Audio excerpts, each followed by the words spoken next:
Your love deserves a ring as unforgettable as the moment you propose. Select a Tacori engagement ring with signature design and unmatched beauty. At Mervis Diamond Importers, we are the premier source for Tacori and the world's finest diamonds. Let our experts guide you in finding the perfect symbol of your forever. Mervis means more diamonds, better quality, and the most value. Mervis Diamond Importers, DC's first choice for Tacori, engagement and wedding rings, and the best diamonds. MervisDiamond.com or 800-HER-LOVE.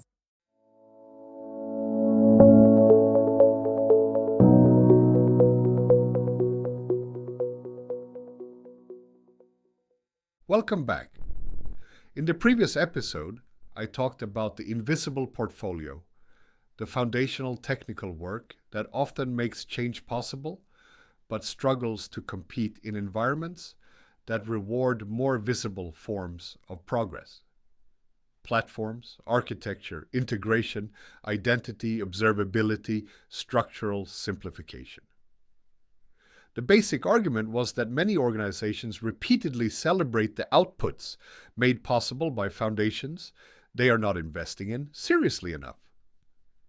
In this episode, I want to stay with that broader theme of underappreciated investment, but focus on a category of work that deserves its own discussion. Cybersecurity, resilience, continuity, recovery capability, monitoring, backup, identity control, vulnerability management, disaster preparedness, protective work more generally. The projects that are often critically important, institutionally serious, and strategically necessary, but which rarely generate the same kind of enthusiasm as more outward-facing change. These are very often the projects nobody applauds. Now that phrase is not entirely fair. Many leaders do understand that security and resilience matter. Most organizations today at least say they take cybersecurity seriously. Boards ask about it. Executives worry about it. Regulations increasingly reinforce it. Right? Public awareness is much higher than it once was. So this is not a world in which resilience work is simply ignored as irrelevant. The problem is subtler than that. The problem is that while organizations intellectually acknowledge the importance of security and resilience, portfolio systems often still struggle to value them properly when they compete against more visible, growth-oriented, user-facing, or politically attractive initiatives. In other words, resilience is respected in principle, but often disadvantaged in competition. And that happens for reasons that are deeply understandable, even if they are strategically dangerous. The first reason is visibility. A new digital service, a better user experience, a modern interface, a new capability, a launch, a dashboard, an AI-assisted tool, a faster workflow, these all produce something the organization can point to. They help tell a story of progress. They feel additive. They suggest movement. A resilience investment often does something different. It improves the organization's ability to avoid failure, contain damage, recover well, or remain functional under stress. That is hugely important, but it is a harder story to dramatize. It often sounds like insurance, necessary, yes, but less energizing. The second reason is temporality. Security and resilience work often justify themselves through future non-events. A breach does not happen. A system recovers faster. A dependency is less dangerous. An outage is contained. A ransomware attempt causes less damage. A failure point is removed before it is exposed. These are valuable outcomes, but they do not create the same visible proof structure as a launch or a feature release. They are often benefits expressed as avoided harm. And avoided harm is notoriously hard to celebrate. The third reason is emotional asymmetry. Organizations naturally feel more excitement about visible opportunities than about preventative discipline. Building is emotionally easier to rally around than hardening. Launching is easier to applaud than testing recovery. Innovation feels expansive. Resilience feels cautious. That emotional asymmetry does not make resilience less important, but it does shape how people respond when trade-offs become real. And the fourth reason is that the protective work is often burdened by being interpreted as overhead. It can be seen as something that slows things down, complicates delivery, imposes controls, consumes budget, or introduces friction into otherwise exciting initiatives. Again, that perception is not always irrational. Security and resilience requirements can indeed create friction. But the portfolio danger lies in treating that friction as evidence of lesser value rather than as evidence of real operating conditions. So, just as we talked earlier about the invisible portfolio, there is a similar representational problem here. Cybersecurity and resilience are not only operational concerns, they are strategic conditions. But portfolios often still represent them too narrowly, too reactively, or too reluctantly. This becomes especially clear when resilience investments are compared against visible transformation work. Imagine an organization deciding between a major user-facing digital enhancement and a comprehensive identity and access overhaul, or between a new analytics capability and a backup and recovery modernization effort, or between a service redesign and a security logging and monitoring upgrade. In each case, both sides may be valuable, but one side tells a story of advancement while the other tells a story of protection. One seems to give more, the other seems to reduce risk. And unless governance is careful, the language of value may quietly favor the first kind of proposal. This is one of the deepest portfolio biases in modern digital organizations. We are often better at valuing ambition than protection. That matters because digital organizations do not only compete or operate through what they create, they also depend on what they can survive. A mature portfolio should therefore not ask only what will move the organization forward. It should also ask what keeps the organization governable, trustworthy, and operationally durable under pressure. That sounds obvious when put that way. But in practice, many organizations treat resilience as something that becomes visible, mainly after a scare, after an audit finding, after a major incident, after a regulatory push, or after something embarrassing happens elsewhere and reminds everyone what is at stake. In other words, resilience often receives serious attention through fear rather than through steady strategic discipline. And that is a very expensive rhythm of learning. Let us pause on the word resilience for a moment, because it is sometimes used too loosely. In this context, I am not using it as a vague motivational term. I mean something quite concrete. The ability of an organization's digital environment to withstand disruption, limit damage, continue critical functioning, recover within acceptable timeframes, and adapt responsibly to threats and failures. That includes cybersecurity, but it is broader than cybersecurity alone. It includes business continuity, recovery processes, backup discipline, identity control, monitoring, incident response, dependency awareness, operational transparency, configuration hygiene, role clarity, testing of fallback capacity, the quiet capabilities that determine whether the organization collapses gracefully, recovers quickly, or spirals under stress. These are portfolio concerns because they compete for the same scarce attention and resources as more visible work. They are also portfolio concerns because they shape the real value of other investments. A shiny service means something different if the underlying environment is fragile. An AI capability means something different if identity control is weak. A data platform means something different if recovery arrangements are poor. In other words, resilience does not sit beside the rest of the portfolio as a separate moral category. It shapes the actual reliability of the whole portfolio. That is why I think one of the most misleading habits in governance is to talk about resilience work as though it were secondary, as though it belonged to the background, while the real portfolio consisted of customer value, efficiency, innovation, and transformation. In many digital environments, resilience is not what comes after those things. It is part of what makes them real. Now, of course, this does not mean every security proposal should automatically win. Not every resilience initiative is equally wise. Not every protective investment is well scoped or well timed. Security language can also become inflated. Some proposals are more fashionable than necessary. Some control environments become excessively burdensome.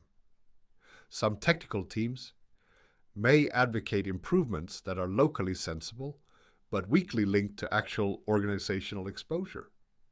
So the point is not to romanticize protective work or exempt it from scrutiny. The point is that the scrutiny has to be serious enough to value risk reduction and continuity as real strategic outcomes, not just as unfortunate costs.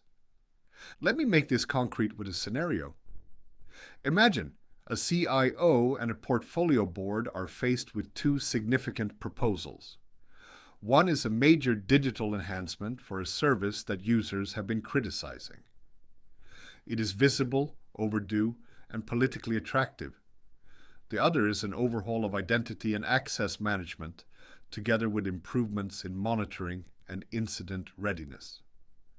The second proposal is not as easy to sell. It will not transform the user experience directly. It may create temporary inconvenience. It is highly technical. Some stakeholders will ask why this is urgent now. Yet the current identity environment is fragmented. Permissions are poorly governed, detection is weak, and the organization is increasingly exposed. How should the board think? A weak portfolio response would say that the service enhancement creates more obvious value, and the security work can perhaps wait another cycle unless something forces action. A stronger response would ask a harder question. What kind of organization are we becoming if visible? Dissatisfaction repeatedly outranks structural exposure. Are we treating resilience as real value or only as a tax on momentum? What is the risk we are quietly accepting? And is that risk actually understood? Those are uncomfortable questions because they force the organization to admit that some investments are about responsible capacity, not applause. And this is where cybersecurity and resilience challenge the language of return on investment. Traditional ROI logic works best when benefits are direct, attributable, and measurable in straightforward economic terms. Protective work often does not behave that way. Its value may be probabilistic, conditional, and expressed through reduced exposure or improved recovery. This does not make it less rational. It just makes it less legible to simplistic investment language. So one of the mistakes organizations make is to say more or less implicitly, we cannot justify this resilience investment as strongly because the benefits are uncertain. But uncertainty is not unique to resilience work. Many visible transformation initiatives also rely on speculative assumptions.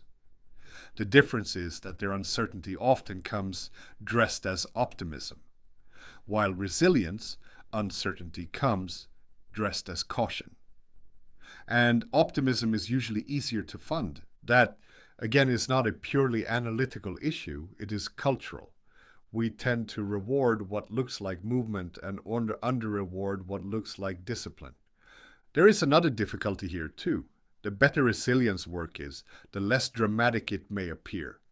if backups work, if logging catches anomalies, if roles are well structured, if environments are hardened, if recovery plans are tested, if dependencies are mapped, then much of that good work expresses itself as the absence of visible crisis. Ironically, success can make the investment look excessive. People may begin to ask whether the level of effort is really needed, precisely because the worst outcomes have not occurred. In that sense, resilience work can be a victim of its own effectiveness. This is part of why portfolio discipline matters so much. An organization cannot wait for applause metrics to tell it what resilience is worth. It needs a more serious concept of institutional value. There is also a strong connection here to public trust. In public agencies, universities, and other service-based institutions, resilience is not just an internal technical matter. It is connected to legitimacy. Can the organization protect data responsibly? Can it continue operating under disruption? Can it recover well enough to maintain service obligations? Can it avoid creating preventable harm through weak technical stewardship? These are not secondary issues. They are part of what it means for the institution to function responsibly. And yet, even in such contexts, resilience work may still struggle in portfolio settings because the immediate pressure of visible user demand or political expectation can feel more urgent than structural protection. This is one of the classic tensions of governance. Short horizon legitimacy and long horizon viability do not always point in exactly the same direction. So what should a mature portfolio do differently? First, it should treat resilience and cybersecurity as value generating in a serious sense, not merely as compliance burden or technical overhead. The value may not always be flashy, but it is real. Reduced exposure, stronger trust, faster recovery, safer operations, lower fragility, and improved continuity all matter. Second, it should become better at representing avoided harm, without reducing everything to vague fear. The challenge is not to dramatize every risk wildly. It is to articulate what kinds of failure would be materially significant, what current weaknesses exist, and what concrete change the proposed investment would create in the organization's ability to manage them. Third, it should avoid funding resilience only in reactive cycles. If resilience investment is always driven by last incident, last audit finding, last scare, last breach in the news, then the organization remains strategically immature. It is being governed by episodic anxiety rather than by institutional understanding. Fourth, it should connect protective work to the wider portfolio rather than isolating it. A cybersecurity investment is not just a security concern. It may be what makes digital service trust sustainable. Monitoring investment is not just observability. It may be what enables faster change with less danger. Identity work is not just access control. It may be what makes AI use, data sharing, and service integration governable. And fifth, portfolio leaders should ask themselves a difficult but useful question. Which protective capabilities in this organization would only become politically undeniable after a serious failure? Because if the answer is many, then the portfolio may still be relying too heavily on crisis to reveal value. There is a broader organizational lesson here too. How an organization funds resilience says something about its maturity. If all value must be visible, celebratable, and immediately demonstrable, then the portfolio will tend toward performative modernity rather than durable capability. It will look active, but it may not be robust. It will fund what can be shown and underfund what allows the shown things to remain safe, trusted, and operable. That is not just a budgeting issue. It is a philosophy of stewardship issue. Because to steward a digital organization well is not only to push it toward opportunity, it is also to prepare it for stress, failure, attack, disruption, and recovery. It is to understand that fragility is itself a strategic condition. And fragility, like resilience, is often underrepresented until it becomes visible the hard way. So let me close with the core argument. Cybersecurity, resilience, continuity, and protective work are often disadvantaged in portfolio settings because their benefits are harder to dramatize. Their successes are often invisible, and their value is expressed partly through avoided harm and improved recovery rather than through visible expansion. Yet these investments are not secondary. They shape whether the rest of the portfolio can be trusted, sustained, and recovered under real-world pressure.